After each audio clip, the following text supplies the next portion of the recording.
Les vibrations de l'espace, ce sont des vibrations de la conscience, et en l'occurrence, ce sont des vibrations émotionnelles.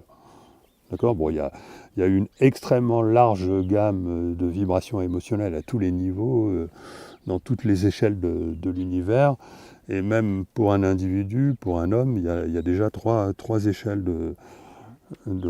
trois niveaux de la conscience, avec trois échelles de vibration de la conscience. Et l'émotion intervient à différents niveaux, elle n'a pas toujours l'air d'être de l'émotion. Elle est au niveau du cœur, c'est vraiment l'émotion, mais au niveau des tripes, c'est une forme d'émotion également, hein, qui donne du courage. Et au niveau du mental, c'est une émotion qui correspond plus à du sentiment, c'est plus au niveau de l'intuition.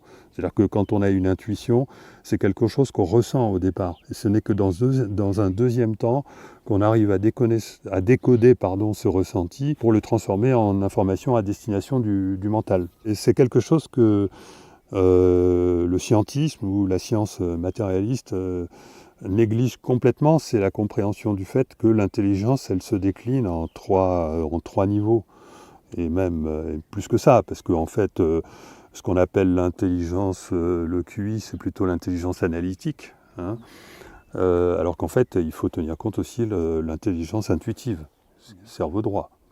Le cerveau droit n'est pas forcément toujours à droite, le cerveau gauche n'est pas forcément toujours à gauche, mais une chose est sûre, c'est qu'on a deux cerveaux. Hein. Le cerveau, en tout cas, deux fonctionnalités complémentaires, l'analyse et l'intuition. L'intuition, ça permet d'avoir une vision globale des choses qui sont trop compliquées à analyser, donc on a besoin d'une vision synthétique qui passe par l'émotionnel. Et l'analytique, c'est une vision temporelle, hein, c'est le cerveau qui crée le temps et qui permet de décomposer les informations en succession logique de manière à rétablir une cohérence. Alors que le cerveau synthétique, le cerveau intuitif n'est pas capable d'établir la cohérence de ce qu'il ressent. Par contre, il est capable de ressentir directement la vérité. Voilà, parce qu'il est relié à une transcendance avec laquelle on est relié qu'au niveau vibratoire. C'est-à-dire que pour avoir un accès à la conscience supérieure qui nous domine, ce n'est que par communication vibratoire qu'on peut le faire, communication émotionnelle. Émotionnelle supérieure, c'est-à-dire haute fréquence, c'est-à-dire fréquence de la joie, de l'amour, par opposition aux fréquences de la peur, de la violence. Ça, c'est très important de le comprendre. On n'est pas encore dans un paradigme qui a...